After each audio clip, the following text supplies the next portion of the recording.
Trinetra Churu update में आपका स्वागत है। जिला कलेक्टर सांवरमल वर्मा ने आज कोविड-19 महामारी के मद्देनजर उत्पन्न परिस्थितियों पर विचार विमर्श एवं सहयोग के लिए व्यापार मंडलों एवं संगठनों से जुड़े व्यक्तियों की बैठक ली और कोविड गाइडलाइन की पालना के लिए कहा। बैठक में एसडीएम अभिषेक खन्ना सहित विभिन्न व्यापार मंडलों, ऑटो यूनियन आदि के प्रतिनिधि मौजूद थे। बैठक में जिला कलेक्टर वर्मा ने व्यापारियों से चर्चा करते हुए कहा कि शासन प्रशासन की मंशा है कि कोविड के कारण व्यापार और जनजीवन कम से कम प्रभावित हो, लेकिन महामारी पर नियंत्रण के लिए उपाय भी जरूरी है। जो भी प्रतिबंध लगाए जा रहे हैं वे आम जन के स्वास्थ्य के लिए अत्यंत आवश्यक होने पर ही लगाए जा रहे हैं। इस दौरान व्यापार मंडल के सुनील भाऊवाला, दौलत राम सिंधी, राकेश कुमार, दशरथ सोनी, योगेश शर्मा सहित सदस्यों ने अपने सुझाव दिए। इस दौरान फल सब्जी यूनियन, रेडीमेड व्यापार मंडल, ज्वेलर्स एसोसिएशन, कैटरिंग यूनियन सहित विभिन्न व्यापार मंडलों, ऑटो यूनियन के सदस्य आदि मौजूद रहे। प्रदेश में लगातार बढ़ रहे कोरोना संक्रमण को लेकर प्रदेश के मुखिया अशोक गहलोत लगातार अधिकारियों के साथ बैठक कर नई गाइडलाइन जारी कर रहे हैं। इसी कड़ी में सरदार शहर के नगरपालिका सभागार में आज उपखंड अधिकारी रीना छिपा की अध्यक्षता में व्यापारियों के साथ बैठक का आयोजन किया गया।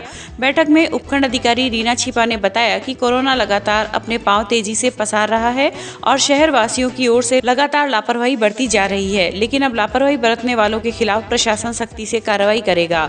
ऐसे में अगर कोई भी व्यापारी बिना मास्क के ग्राहक को सामान बेचता हुआ पाया गया तो चालान काटने के साथ साथ दुकान को सीज करने का भी प्रावधान रखा गया है।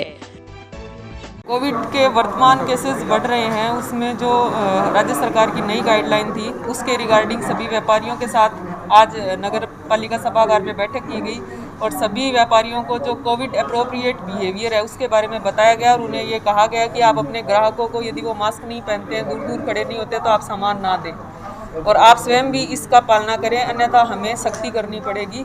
तो समस्त व्यापार मंडल को ये बैठक इसलिए रखी गई थी ताकि उन्हें नई गाइडलाइन बताई जा सके और लोगों को कोविड अप्रोप्रिएट बिहेवियर करने के लिए प्रेरित किया जा सके। मैम, जो कोरोना गाइडलाइंस का पालन नहीं करेगा उसके ऊपर सख्त कार्रवाई की जाएगी। उसमें अलग अलग चालान है, चालान की कार्रवाई करेंगे। हमने अलग अलग टीम्स बना दी है, जो भी राज्य सरकार के निर्देशों का उल्लंघन करेंगे उसके खिलाफ हम सख्त कार्रवाई करेंगे। दुकानदार 9 बजे बाद दुकान को सीज भी किया जाएगा। ये आज व्यापार मंडल को हमने कह दिया कि 9 बजे के बाद यदि कोई भी दुकान हमें खुली मिलती है तो हम डायरेक्ट सीजिंग की कार्रवाई करेंगे।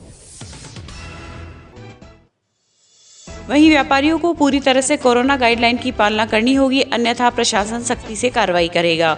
उन्होंने बताया कि इस बार गणगौर पर्व पर भी किसी भी प्रकार की कोई गणगौर यात्रा का कार्यक्रम नहीं किया जाएगा। रविवार के दिन बाजार पूर्णतया बंद रहेंगे। वहीं रात 9 बजे बाद दुकानें खोलने वालों की दुकानें तुरंत प्रभाव से सीज कर दी जाएगी। रात्रि के समय डीएसपी नरेंद्र शर्मा और उपखंड अधिकारी रीना छिपा स्वयं गश्त करेगी। इस दौरान उपखंड अधिकारी ने नगरपालिका प्रशासन को शहर में दमकल की सहायता से सैनिटाइजर का छिड़काव करवाने के निर्देश दिए। आज हमारी उपखंड अधिकारी महोदय के निर्देशानुसार हमारी नगरपालिका में समस्त व्यापार मंडल के अध्यक्ष मंत्रियों को बुलाया गया। कोविड-19 के राज्य सरकार की गाइडलाइन की सूचना उनको दी गई। शहर में कोरोना नहीं फैले इसके लिए समस्त व्यापारियों को ये पाबंद किया गया है कि आप अपने दुकान में सैनिटाइज और मास्क की व्यवस्था करें। 3 दिन का हमने समय दिया है। 3 दिन में दुकानदारों को अपने आप स्तर पे कार्रवाई करेंगे। उसके बाद नगरपालिका 2 दिन समझाइश का प्रयास करेगी। उसके बाद भी अगर कोई बिना मास्क और बिना उसके पाया गया तो प्रशासन अपना काम करेगा। नगरपालिका को भी मजबूरन चालान आदि की कार्रवाइयाँ करनी पड़ेगी। इसके लिए हमने व्यापारियों को आज आगाह करके उनसे आग्रह किया कि वो नियमों की पालना करें, शहर को कोविड-19 से बचाएं। इसके लिए मैं आपकी जानकारी के लिए बता दूं, सैनिटाइज का हमने ऑर्डर दे दिया है और परसों निश्चित रूप से हम ये गलियों में दवाइयाँ छिड़कना और संडे के दिन दमकलों के द्वारा शहर में सैनिटाइज कराने का कार्य किया जाएगा। चूरू मुख्यालय के शहरी प्राथमिक स्वास्थ्य केंद्र डाबला रोड के द्वारा आज लोहारों की मस्जिद में कोविड वैक्सीनेशन का शिविर हेल्थ मैनेजर कपिल जांदू की देखरेख में आयोजित हुआ। इस शिविर में वार्ड संख्या 38 व 39 के 305 महिला व पुरुषों को कोविड का टीकाकरण किया गया। इस मौके पर जांदू ने बताया कि टीकाकरण के लक्ष्य को प्राप्त करने के लिए हम प्रत्येक 2 या 3 वार्ड को मिलाकर किसी सार्वजनिक स्थल पर टीकाकरण करवा रहे हैं। वहीं इसी के अंतर्गत कल दिनांक 7 अप्रैल को पार्वती भवन वार्ड संख्या 42 में भी डाबला रोड प्राथमिक स्वास्थ्य केंद्र की ओर से टीकाकरण किया जाएगा ताकि ज्यादा से ज्यादा लोगों को फायदा मिल सके। इस दौरान शिविर में प्रभारी डॉक्टर ज्योति मीणा भी उपस्थित रही। आज हम कोविड वैक्सीनेशन कर रहे हैं यहाँ हम डावला शहरी प्राथमिक स्वास्थ्य केंद्र से हैं। डावला शहरी प्राथमिक स्वास्थ्य केंद्र शहर में बाहर होने की वजह से यहाँ के आमजन को परेशानी हो रही थी, इसलिए हमने वार्ड माइक्रो प्लान बनाया है। वार्ड में घूम के एक स्थान चिन्हित करके वहाँ पे हम टीकाकरण करवा रहे हैं, जिससे तक ज़्यादा से ज़्यादा लोगों को टीके लगा सकें और अपना टारगेट पूरा हो सके। वहीं चूरू नगर परिषद की सभापति पायल सैनी ने आज शहर के वार्ड संख्या 6 में स्थित नानीबाई मर्दा स्कूल में लगाए गए वैक्सीनेशन चिकित्सा शिविर में पहुंचकर आमजन को वैक्सीनेशन का टीका लगवाए जाने के लिए प्रेरित किया। इस दौरान शिविर में 45 से लेकर 60 वर्ष से अधिक की उम्र के महिला एवं पुरुषों में वैक्सीनेशन को लेकर उत्साह देखा गया और सभी वैक्सीनेशन लगवाने के लिए अपनी बारी का इंतजार कर रहे थे। सभापति ने कहा कि कोविड-19 महामारी नियंत्रण को लेकर प्रदेश के मुख्यमंत्री अत्यंत गंभीर है। उन्होंने कहा कि फिलहाल चूरू नगर परिषद क्षेत्र में स्थिति नियंत्रण में है, लेकिन इस स्थिति को और बेहतर बनाने के लिए सबके सहयोग और प्रयासों से ही कोरोना की दूसरी लहर की जंग को जीता जा सकता है। तारानगर नगर पालिका में एक कार्यक्रम का आयोजन कर आज दांडी मार्च यात्रा का समापन किया गया। तहसीलदार तेजपाल गोठवाल की अध्यक्षता में आयोजित कार्यक्रम के विशिष्ट अतिथि पालाराम जिंदल थे। इस अवसर पर गोठवाल सहित अन्य वक्ताओं ने गांधी जी के जीवन पर प्रकाश डाला। गांधी जी के चित्र पर पुष्पांजलि से प्रारंभ हुए कार्यक्रम में पालिका अधिशासी अधिकारी अरुण कुमार सोनी, ब्लॉक शिक्षा अधिकारी बाबूलाल बुनकर सहित पालिका स्टाफ मौजूद रहा। कार्यक्रम का संचालन भागचंद किरोड़ीवाल ने किया। सरकार के निर्देशानुसार ये जो अमृत महोत्सव है वो 12 मार्च को अपन ने यहाँ से शुरू किया था साबरमती आश्रम से, और आज इसका समापन है वो किया जा रहा है। समापन में सभी ब्लॉक स्तरीय अधिकारी उपस्थित हैं और कर्मचारी भी यहाँ उपस्थित हैं।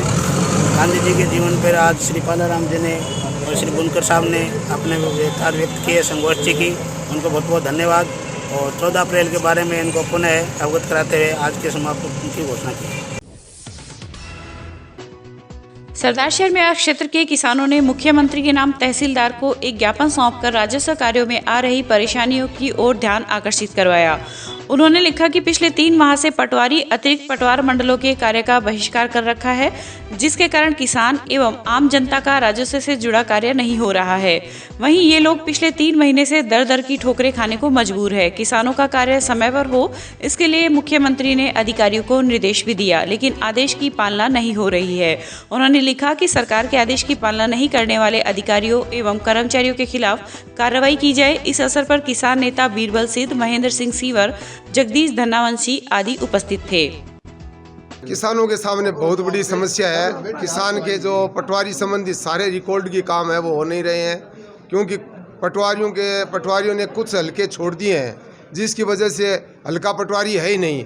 और हल्का पटवारी के जो भी काम है वो तहसीलदार द्वारा या उच्च अधिकारियों द्वारा सरकार के आदेश के बावजूद आज तक किसी प्रकार का कोई कार्य नहीं किया गया है, जिससे किसानों में भयंकर आक्रोश है। किसानों के नए कृषि क्रेडिट कार्ड बनाने में, किसानों के दूसरे प्रकार के लोन लेने में और एक दूसरे की ज़मीन का विक्रय करवाने में बड़ी परेशानी आ रही है। किसान जो पहले से ऋणी है और उसने बैंक में रुपये जमा करवा दिए, नो ड्यूज लिया दिए, फिर भी बैंक का नाम रिकॉर्ड से नहीं हट रहा है, क्योंकि पटवारी काम करते नहीं है। और पटवारी की जगह दूसरा कोई काम करने के लिए प्रशासन ने आज तक किसी प्रकार की कोई व्यवस्था नहीं की है। हमारे 2-3 महीनों से पटवारी नहीं है।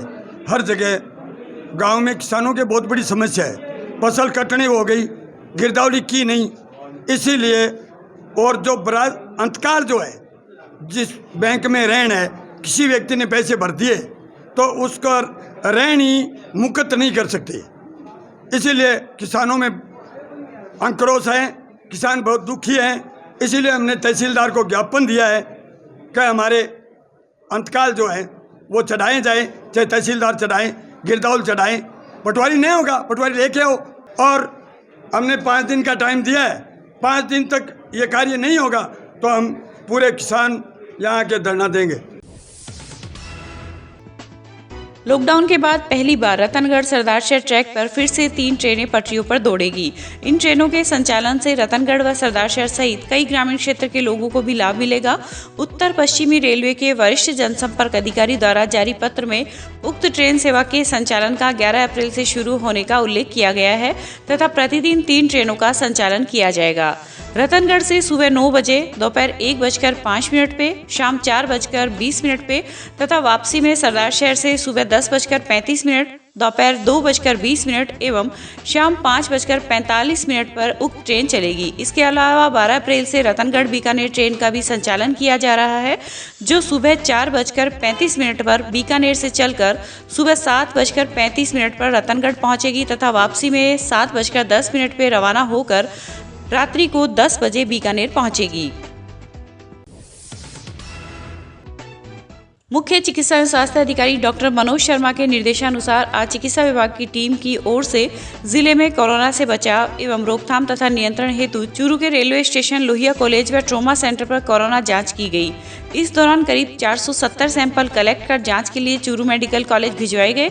इस अवसर पर सीएमएचओ ने आम जन से अपील करते हुए कोविड गाइडलाइन की पालना करने का आह्वान किया। प्रदेश में कोरोना की दूसरी लहर की दस्तक के साथ ही प्रदेश के मुख्यमंत्री अशोक गहलोत द्वारा आमजन को कोरोना गाइडलाइन की सख्ती से पालना सुनिश्चित करवाए जाने के निर्देशों की पालना में चूरू नगर परिषद ने भी लोगों को हर वक्त मास्क पहनने, 2 गज की दूरी रखने को अपनी आदत में शुमार करने को लेकर समझाइश का अभियान शुरू कर दिया है। वहीं बार बार समझाइश के बाद भी लोगों द्वारा फेस मास्क नहीं पहनने पर उनके चालान काटे जाने की कार्रवाई भी आज से शुरू कर दी गई है, जो निरंतर जारी रहेगी। राज्य सरकार द्वारा जारी निर्देश एवं उच्च अधिकारियों के आदेश पर आज जिले भर में ट्रैफिक पुलिस ने कार्रवाई करते हुए चालान काटे। इसी के तहत रतनगढ़ में ट्रैफिक इंचार्ज ओम प्रकाश शर्मा के नेतृत्व में ट्रैफिक कर्मी रामपाल, ओम प्रकाश व यूनुस खान की टीम ने बिना मास्क घूमने वाले बाइक सवार लोगों एवं MV एक्ट में 12 चालान काटे। पुलिस की इस कार्रवाई से बाइक सवारों में जहां दहशत दिखाई दी, वहीं राहगीर भी मास्क में दिखाई दिए। शर्मा ने बताया कि उच्चाधिकारियों के निर्देश पर चलाया गया यह अभियान अनवरत जारी रहेगा। वहीं दूसरी ओर पालिका द्वारा भी बिना मास्क के घूमने वाले लोगों एवं गाइडलाइन की पालना नहीं करने वाले लोगों के चालान काटकर उनसे जुर्माना वसूल करेगी।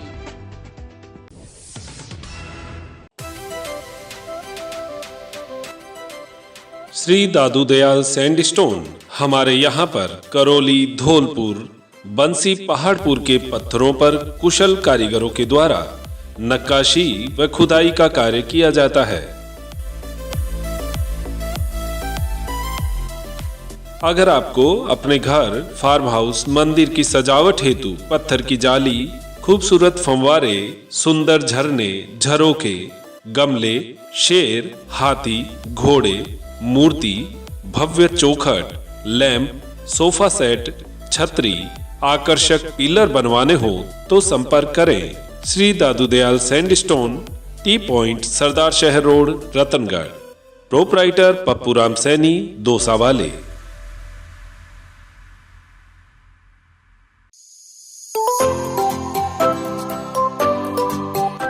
अब गर्मी में क्यों होना परेशान, जब आपके शहर में खुल चुका है कूलर्स का भव्य प्रतिष्ठान। तो चले आइए हरी ट्रेडिंग कंपनी के पास और ले जाइए अपना मनपसंद कूलर और पाइए गर्मी से राहत। हमारे यहाँ पर सभी प्रकार के लोहे, फाइबर व प्लास्टिक बॉडी के कूलर उपलब्ध है, वो भी वाजिब दामों में। एक से एक टॉप क्वालिटी के साथ में होम डिलीवरी की सुविधा भी उपलब्ध है। इसके साथ ही कूलर के सभी प्रकार के स्पेयर पार्ट्स, घास और हनीकॉम्ब भी उपलब्ध है। कोविड-19 के बचाव हेतु मास्क लगाएं व सोशल डिस्टेंसिंग की पालना करें, क्योंकि आपका स्वास्थ्य और सेवा ही हमारा ध्येय है। हमारा पता Hari trading company, bank of Baroda के सामने, पुरानी सड़क, चूरू। संपर्क करें भास्कर अग्रवाल, जगदीश प्रसाद अग्रवाल।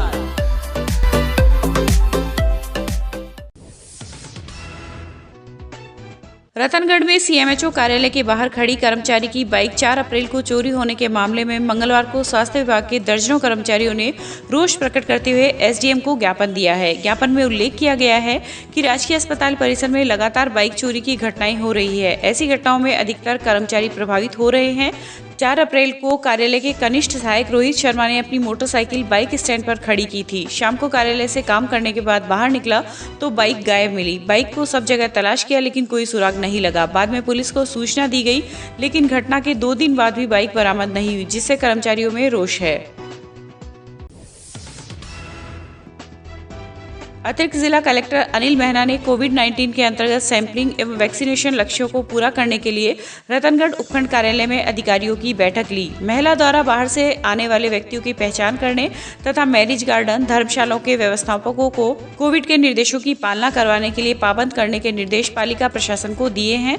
साथ ही सभी अधिकारियों को निर्देशित किया गया है कि वे अपने विभाग में कार्यरत 45 से अधिक सभी कार्मिकों एवं उनके परिवारों के सदस्यों के वैक्सीनेशन सुनिश्चित करवाएं तथा 3 दिनों में 100% वैक्सीनेशन कार्य की सूचना भिजवाएं। बैठक में एसडीएम शिवपाल जाट, तहसीलदार धीरज झाझड़िया, सार्वजनिक निर्माण विभाग के अधिशासी अभियंता MP सिंह सहित कई अधिकारी उपस्थित थे। रत्ना देसर ग्राम पंचायत के राजकीय उच्च माध्यमिक विद्यालय परिसर में आज पर्यावरण प्रेमी शिक्षक बाबूलाल तूनगरिया की ओर से चलाए जा रहे पंछी बचाओ परिंदा लगाओ अभियान के तहत संस्था प्रभारी अमराराम गोदारा व व्याख्याता बनवारीलाल शर्मा के सानिध्य में बेजुबान पक्षियों के लिए परिंदे बांधकर दाना पानी की व्यवस्था की गई। संस्था प्रभारी गोदारा ने तूनगरिया के इस अभियान की सराहना करते हुए कहा कि गर्मियों में पक्षियों को भी अधिक प्यास लगती है, जबकि पानी की उपलब्धता कम हो जाती है। इस अवसर पर उपस्थित सभी छात्रों, स्काउट व शिक्षकों ने पर्यावरण व प्रकृति संरक्षण के प्रति दया भाव रखने का संकल्प लिया। आज हमने राजकीय उच्च माध्यमिक विद्यालय रत्ना देसर में परिंदा लगाओ अभियान शुरू किया है। इसके तहत हमने यहाँ परिंदे लगाए हैं। पक्षियों के लिए दाना पानी की व्यवस्था भी की गई है और स्काउट जो बच्चे हैं उनको जिम्मेदारी सौंपी गई है कि वो समय समय पर इनमें पानी डालते रहें ताकि पक्षियों को प्राण मिल सके, उनको जीवन मिल सके। चूरू के NH 52 गांव ढांडर के पास एक कार देर रात ट्रक से टकरा गई, जिसमें कार में सवार 2 जनों की मौत हो गई। सूचना के बाद मौके पर पहुंची सदर थाना पुलिस ने दोनों के शवों को चूरू के राजकीय भर्ती अस्पताल की मोर्चरी में रखवाया। सदर थानाधिकारी अमित कुमार ने बताया कि देर रात सूचना मिली कि एक कार और ट्रक की भिड़ंत हुई है और मौके पर पहुंचने पर कार में सवार 2 व्यक्ति कार में मृत पाए गए। वहीं कार की तलाशी ली गई तो उसमें 85 किलो के करीब डोडा पोस्त मिला। मृतकों की शिनाख्त पंजाब और हरियाणा के गुरविंदर सिंह व परमजीत के रूप में हुई है, जिनके परिजनों को सूचना दे दी गई है। परिजनों के आने के बाद शव का पोस्टमार्टम करवाया जाएगा। आज सुबह करीब 2:30 बजे ये सूचना मिली ढाडर गांव के पास नेशनल हाईवे पर एक्सीडेंट हो गया है। एक कार और ट्रक की टक्कर हो गई है। इसमें हम लोग मौके पर गए तो 2 आदमी उसमें घायल थे जो लगभग मृत अवस्था में थे। दोनों को मुश्किल बाहर निकाला गया कार से और उनको हॉस्पिटल पहुँचाया, जहाँ पर मृत घोषित कर दिया गया। कार की तलाशी ली गई, कार में करीब 85 किलो डोडा पोस्त मिला, जिसके संबंध में उनको जब्त करके अलग से मुकदमा दर्ज किया गया और दोनों मृतकों के परिजनों को सूचना कर दी गई है। वो आ रहे हैं, उनके आने के बाद लाश का पोस्टमार्टम कार्रवाई की जाएगी। आदर्श सुरक्षा के तहत प्रस्तावित मेले के संदर्भ में हनुमान मंदिर सालासर की कानून एवं सुरक्षा व्यवस्था तथा कोरोना वायरस की रोकथाम एवं बचाव के लिए आवश्यक व्यवस्थाएं सुनिश्चित करने के लिए जिला मेला समिति की बैठक 8 अप्रैल को दोपहर 12 बजे हनुमान सेवा समिति सालासर के सभागार में जिला मेला प्राधिकरण के अध्यक्ष एवं जिला कलेक्टर सावनमल वर्मा की अध्यक्षता में आयोजित की जाएगी। ADM PR मीना ने बताया कि बैठक में विभिन्न विभागों के अधिकारियों को उपस्थित रहने के निर्देश प्रदान किए गए हैं। चूरू के सफेद घंटाघर के पास स्थित भाजपा मंडल कार्यालय में आज कार्यकर्ताओं के द्वारा भाजपा का 41वां स्थापना दिवस मनाया गया। इस दौरान सर्वप्रथम भाजपा का ध्वज फहराकर तथा भारत माता, पंडित दीनदयाल उपाध्याय एवं श्यामा प्रसाद मुखर्जी के चित्रों पर पुष्प अर्पित कर कार्यक्रम का शुभारंभ किया गया। मंडल अध्यक्ष दक्षिण दीनदयाल सैनी की अध्यक्षता में हुए कार्यक्रम में जिला प्रमुख प्रतिनिधि रवि आर्य, जिला मंत्री विनोद सैनी, जिला मीडिया संयोजक रवि दाधी सहित पार्टी के अनेक वरिष्ठ पदाधिकारी व कार्यकर्ता मौजूद थे। आज हम चूरू नगर मंडल दक्षिण उत्तर के सभी कार्यकर्ता हमारी भारतीय जनता पार्टी का 41वां स्थापना दिवस मनाने जा रहे हैं। 6 अप्रैल 1980 को भारतीय जनता पार्टी की स्थापना हुई थी। अटल बिहारी वाजपेयी, श्यामा प्रसाद मुखर्जी और दीनदयाल उपाध्याय के नाम से जानने वाली ये पार्टी आज विश्व की सबसे बड़ी लोकतंत्र पार्टी है, जिसमें मोदी जी के नेतृत्व में पूरे विश्व में भारतीय जनता पार्टी ने अपना परचम लहराया है। आज उसका स्थापना दिवस है। हम सभी कार्यकर्ता आज इसी संदर्भ में इकट्ठा हुए हैं। मैं सभी कार्यकर्ताओं को स्थापना दिवस की हार्दिक शुभकामनाएं।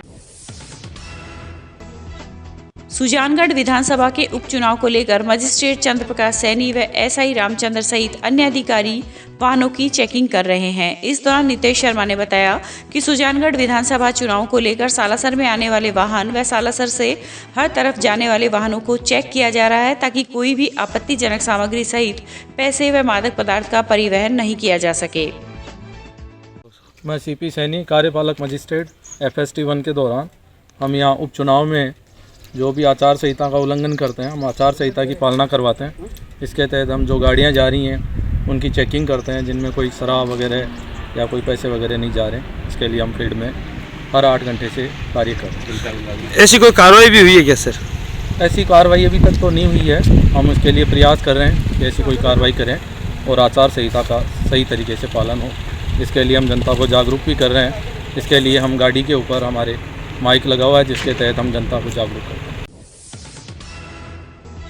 रतननगर कस्बे में त्रिवेणी देवी चैरिटेबल ट्रस्ट के तत्वावधान में प्रत्येक माह के पहले मंगलवार में लगने वाला निःशुल्क मिर्गी निदान शिविर में न्यूरोलॉजिस्ट डॉक्टर RK सुरेका ने 593 रोगियों की जांच कर व निःशुल्क दवा देकर लाभान्वित किया। इस दौरान Indian epilepsy association Jaipur chapter के अध्यक्ष व ग्रामीण क्षेत्रों में कार्य करने के लिए गिनीज बुक रिकॉर्डधारी डॉक्टर RK सुरेका ने 25 मार्च को मनाए पर्पल दिवस के एक दिन पूर्व अपने अनुभव साझा किए। राजस्थान मेडिकल जर्नल में हाल ही में उनके द्वारा किए गए शोध में बताया गया कि 6,993 मिर्गी रोगियों का अध्ययन उन्होंने 1994 से अब तक चूरू जिले के रतननगर कस्बे में किया, जिसमें यह पाया गया कि 70% रोगी 30 वर्ष से कम आयु के थे। वहीं महिलाओं की अपेक्षा यह रोग पुरुषों में अधिक पाया जाता है। इस अवसर पर डॉक्टर FH गौरी, डॉक्टर जय सिंह, डॉक्टर अभिनव सरीन, डॉक्टर रक्षित सुरेका, श्री प्रकाश सुरेका आदि लोगों ने सहयोग किया। देखिए, त्रिवेणी देवी सुरेका चैरिटेबल ट्रस्ट के तत्वाधान में आज इस निःशुल्क मिर्गी निदान शिविर जो लगा है, उसमें कोरोना का इतना प्रभाव है, मरीज बढ़ रहे हैं, लेकिन एपिलेप्सी के मरीजों ने यहाँ पर अपना इलाज बीच में नहीं छोड़ने की उनको जो राय दी गई थी उसको पूरा किया और काफ़ी संख्या में मरीज आए हैं जिनको कि कोरोना की गाइडलाइंस के अकॉर्डिंग रखा गया और सबको निःशुल्क दवाई दी गई। इस यहाँ पर अभी हाल ही में एक शोध प्रकाशित किया है जो कि जर्नल में छपा है। उसमें करीब 7,000 मरीज जो यहाँ रजिस्टर्ड हैं उनको हमने शोध किया और ये पाया कि करीब 50% मरीज एक ही दवाई से ठीक हो जाते हैं और करीब 80% मरीज 2 दवाइयों से ठीक हो जाते हैं। और ये भी अगर यहाँ पे ऑल्दो सबको निःशुल्क दवाई दी जाती है, लेकिन अगर हम उसकी दवाई की कॉस्ट हमने पढ़ाई, प्रति महीने करीब 100 रुपये की दवाई में एक मरीज का इलाज हो सकता है। सरदार शहर में आज गायत्री तीर्थ शांति कुंज हरिद्वार की ओर से निर्धारित कार्यक्रम आपके द्वार पहुंचा हरिद्वार के तहत भंवर वाटिका में धार्मिक आयोजन किया गया। इस अवसर पर आयोजित हवन में मंत्रोच्चारण के साथ आहुति दी गई।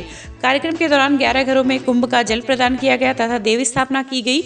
इस अवसर पर नौरंगलाल शर्मा, मंगलचंद दुगड़, बजरंगलाल दुगड़ व CP लाटा आदि ने धार्मिक आयोजन में आहुति दी।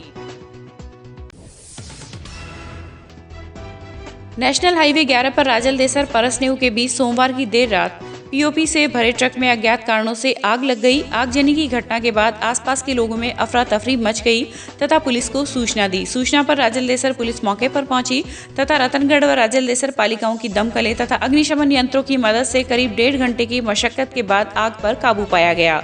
घटना के अनुसार ट्रक चालक रतनगढ़ के गांव लाछड़सर निवासी लालाराम बीकानेर से ट्रक में POP भरकर बिहार जा रहा था कि राजलदेसर व परसनेऊ के बीच एक होटल पर ट्रक खड़ा करके अपने गांव चला गया। करीब 1 घंटे बाद अज्ञात कारणों से ट्रक में आग लग गई। अज्ञात युवक ने एक युवक के साथ धोखाधड़ी करते हुए उसके खाते से 40,000 रुपए 2 किश्तों में निकाल लिए। घटना सोमवार की रात की है। इस संबंध में पीड़ित युवक ने मंगलवार को पुलिस में भी रिपोर्ट दी है। जानकारी के अनुसार रतनगढ़ के शफीक बहलीम निवासी वार्ड संख्या 12 के साथ उक्त घटना घटित हुई है। वहीं घटना की जानकारी मिलने पर वह पुलिस थाना पहुंचा तथा लिखित शिकायत दर्ज करवाई। समाचार लिखे जाने तक घटना का मुकदमा दर्ज नहीं हुआ है।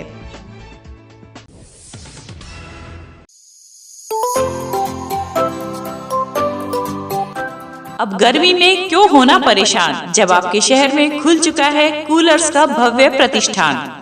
तो चले आइए हरी ट्रेडिंग कंपनी के पास और ले जाइए अपना मनपसंद कूलर और पाइए गर्मी से राहत। हमारे यहाँ पर सभी प्रकार के लोहे, फाइबर व प्लास्टिक बॉडी के कूलर उपलब्ध है, वो भी वाजिब दामों में। एक से एक टॉप क्वालिटी के साथ में होम डिलीवरी की सुविधा भी उपलब्ध है। इसके साथ ही कूलर के सभी प्रकार के स्पेयर पार्ट्स, घास और हनीकॉम्ब भी उपलब्ध है। कोविड-19 के बचाव हेतु मास्क लगाएं व सोशल डिस्टेंसिंग की पालना करें, क्योंकि आपका स्वास्थ्य और सेवा ही हमारा ध्येय है। हमारा पता Hari trading company, bank of Baroda के सामने, पुरानी सड़क, चूरू। संपर्क करें भास्कर अग्रवाल, जगदीश प्रसाद अग्रवाल।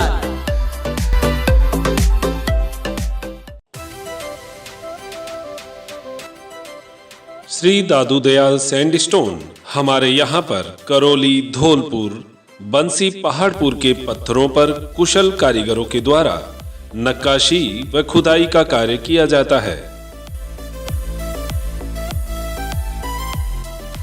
अगर आपको अपने घर, फार्म हाउस, मंदिर की सजावट हेतु पत्थर की जाली, खूबसूरत फंवारे, सुंदर झरने, झरोखे, गमले, शेर, हाथी, घोड़े, मूर्ति, भव्य चौखट, लैंप, सोफा सेट, छतरी, आकर्षक पिलर बनवाने हो तो संपर्क करें Shri Dadu Dayal sandstone, T point, सरदार शहर रोड, रतनगढ़। प्रोपराइटर पप्पूराम सैनी, दोसा वाले।